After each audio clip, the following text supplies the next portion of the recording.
True office horror. The night shift that wouldn't end. The office clock over my desk froze at 9:12 p.m. and never moved again. I rebooted my computer, checked my phone, even asked the motion-activated lights to wake up, but the time stayed pinned like an insect. I decided to leave. The elevator opened before I pressed the button. Inside, the panel only had one floor. 9. I work on 14. I'm a junior analyst at a downtown firm. We do everything after hours. Reports, forecasts, cleanups. The building's halls are long, colorless, the kind of fluorescent that makes paper look like skin. Most nights I leave around 10.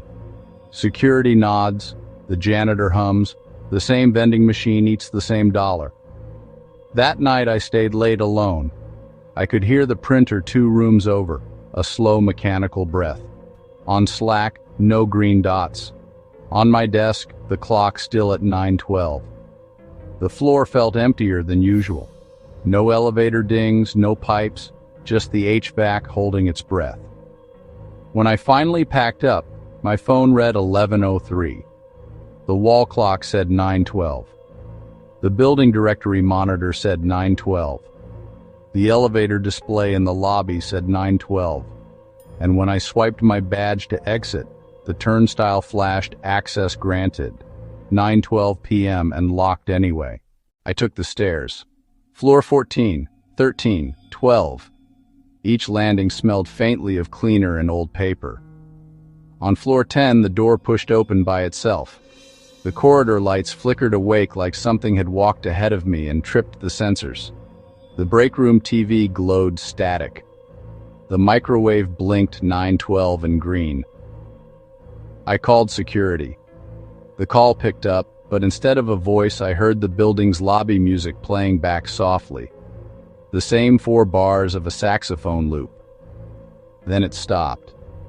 The line clicked and I heard my own footsteps echoing from the phone, half a second behind. I hung up. The printer down the hall started on its own. Sheet after sheet fed through with nothing printed on them, like the office was practicing breathing. I decided to ride the elevator all the way down to the lobby. The panel lit by itself, 9, and the doors slid shut. The car moved, but the display never changed. When the doors opened, it was my floor, yet not. The carpet pattern was mirrored. The conference room glass reflected nothing. My desk was there, but the photo on it faced away. When I turned the frame, it was empty, just the manufacturer's sample family smiling in a field. I backed to the hallway, heart thudding. Behind the frosted glass of the big corner room, silhouettes of my team sat in a meeting, heads tilted, not moving. I knocked. All heads turned at once. My phone vibrated. Meeting. Q4 night review, 9:12 p.m. with a join link. When I peered closer, the silhouettes dissolved into shadows of chairs, the shapes continuing to hold human outlines long after the people left them. The elevator dinged, doors opened to the same floor again, ice-cold air, printer running, clock at 9:12. I ran for the stairwell. The door labeled stairs opened into the copy room. The door labeled restroom opened into the lobby, empty, lights dim. Security desk unattended, monitor showing. Me, standing in the copy room door. I waved. The feed waved a beat late. Then the me on the monitor didn't put his hand down. I went to the exit turnstiles. The glass parted, inviting. Past them, the street lamps glowed through the windows like stars underwater. When I stepped forward, the floor beyond the gate stretched. 1 step into 3, into 5, a moving walkway that wasn't moving, space elastic around my knees.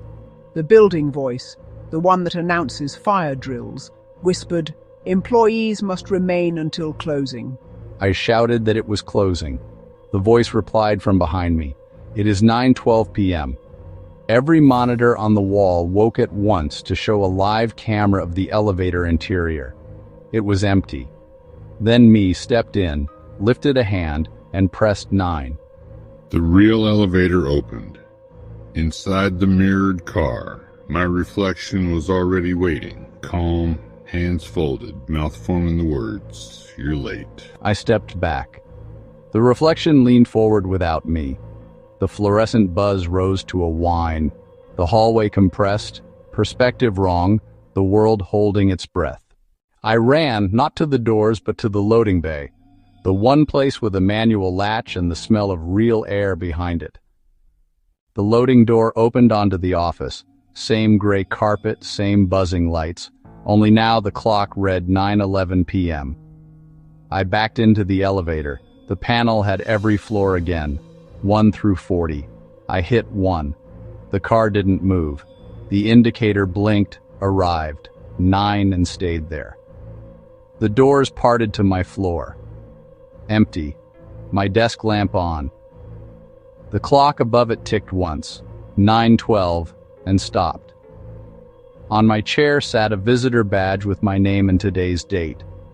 Beneath it, a printed note from the office manager in thin dot matrix type. "Thanks for covering nights. You may leave at closing. I don't work nights, I don't cover anything. But every time I come in since, all the clocks freeze at 9:12 p.m.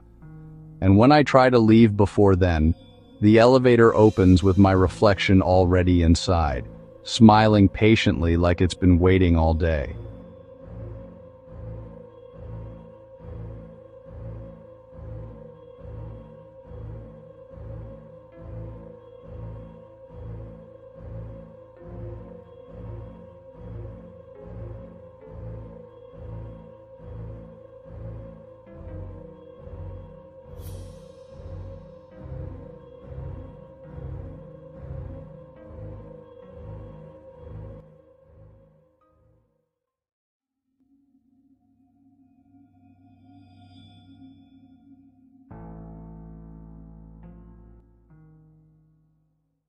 True hospital horror. The floor that doesn't exist. I was a night shift nurse for 10 years. You get used to strange noises in hospitals, distant elevators, the heart monitor's flat line that no one answers. But 3 weeks ago, I took the wrong elevator and it opened to floor 7A. We only have 6 floors. The directory beside the doors read, Ward 7A, Long-Term Storage, Patient Archive. I thought it was a mistake, until I heard someone call my name from the dark hallway. It was the usual graveyard shift. Bright lights, sterile air, the smell of antiseptic and coffee.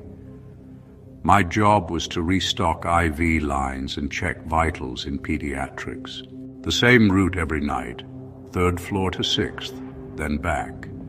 But that night, the elevators kept stopping on the wrong levels. Buttons flickered. The intercom whispered static. When I reached the 6th floor supply room, the corridor stretched longer than it should have. Same doors, same signs, but farther apart. At the end, an elevator I'd never seen before. Stainless steel, no hospital logo, no floor numbers, just one button. Up. I pressed it. The panel lit 7A. The doors opened without a sound. The floor looked abandoned. Peeling paint, broken signage, flickering overhead lamps. It smelled wrong, sweet and metallic, like blood dried on metal. Old hospital beds lined the walls under sheets. Everyone had a clipboard. The first said, "Discharged, 1978. When I turned around, the elevator was gone. The door had sealed into the wall.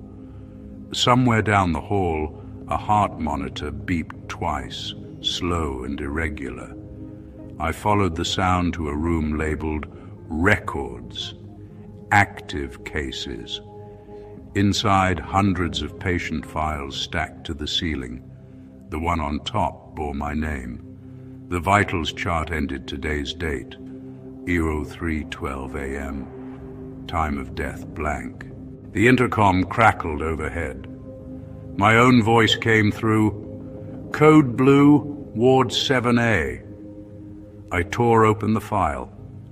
My handwriting filled the nurse's notes, but every entry ended with, patient still on floor. I ran. The lights blinked off section by section, chasing me. Through a window, I saw an operating theater lit in red emergency glow. Surgeons in outdated uniforms moved around an empty table, hands working at air. Their masks turned, no faces behind them, just smooth skin. The corridor bent back on itself. I reached a stairwell sign, but the stairs went up, not down. Halfway, a gurney blocked the way, sheet moving as if someone breathed beneath. When I pulled it back, the bed was empty, but the pillow bore the imprint of a head. The monitor beside it blinked to life, showing my heart rate, rising. A voice over the PA whispered, transporting patient Halpin to Ward 7A. That's me. I burst into the nurse's station. Everything was clean, new, staffed. But they all froze mid-motion like mannequins. The wall clock read 3:12 a.m., second hand twitching. A reflection in the glass chartboard showed me, lying on a bed, monitors flatlining, the lights dimmed. I felt pressure behind my eyes, air thick like syrup. I grabbed the defibrillator paddles, slammed them on my chest. Nothing. Time of death, 3:12 a.m. The world blinked white. When I woke, I was back in the staff lounge, coffee still warm, pager silent. I told the charge nurse what happened. She smiled politely. We don't have a 7th floor, hun. But when I checked the elevator panel later, between 6 and roof, a faint scratch read 7A. Last night, another nurse swore she heard the PA call my name during rounds. This morning, my ID badge wouldn't scan. It said, inactive staff. Every clock in the hospital shows 3:12 a.m. when I pass. And sometimes I still hear the elevator arrive. From above. True home horror. The house that rearranges itself. Every night when I go to bed, my house changes. Not dramatically. A door moves, a hallway lengthens, a picture tilts. At first I thought it was fatigue from my night shifts. Then, one morning, I woke up and the staircase was on the opposite side of the hallway. I laughed, told myself I was dreaming, until I found my old bedroom door, sealed behind drywall. I bought this house 2 years ago after my divorce. A 1960s colonial with creaky floors and too many doors. It was cheap because the layout was strange. Most nights I sat in the living room with the radio on, the same song looping softly while I catalogued boxes. At first it felt peaceful, predictable noises, familiar patterns, until the floor plan started to shift, rooms stretching or shrinking by inches overnight. The dining room window vanished one day, replaced by blank plaster. Even my phone's compass spun in circles whenever I walked the hall. I drew a sketch of the house layout each night, just to prove it wasn't changing. By week's end, no two drawings matched. One night I woke to footsteps pacing above me. I live in a single-story house. I grabbed a flashlight and followed the sound, but the hallway curved slightly to the left. It had never done that before. Every door I passed led to rooms I recognized but subtly wrong. The kitchen missing the sink, the guest room painted darker. At the end of the hall, a new door, unpainted wood, cold to touch. I opened it. Inside was my living room, the same couch, same TV, but the radio was already playing the song I'd been listening to minutes earlier. I reached to turn it off, and my hand passed through static. The couch was warm, as if someone had just been sitting there. The next day, my reflection didn't match the angle of my movement. Every mirror showed me a half-second behind, blinking late. When I went to the kitchen, all the drawers were rearranged, silverware replaced by old keys and scraps of unfamiliar mail, addressed to my address but different names. I called a friend to come over. She swore the rooms felt off. While she spoke, her voice echoed faintly, but the echo didn't match her words. That night, my hallway extended endlessly. I walked for 5 minutes and never reached the end. When I turned back, the lights behind me flickered off one by one. The house hummed softly, like breathing. On the wall, faintly carved into the paint, "Stop moving the furniture." The radio came on by itself, the same song distorted now. From the speaker, my own voice whispered, "Go to bed, stop walking." I froze. The door to my bedroom was gone. I found another door where the bathroom should have been.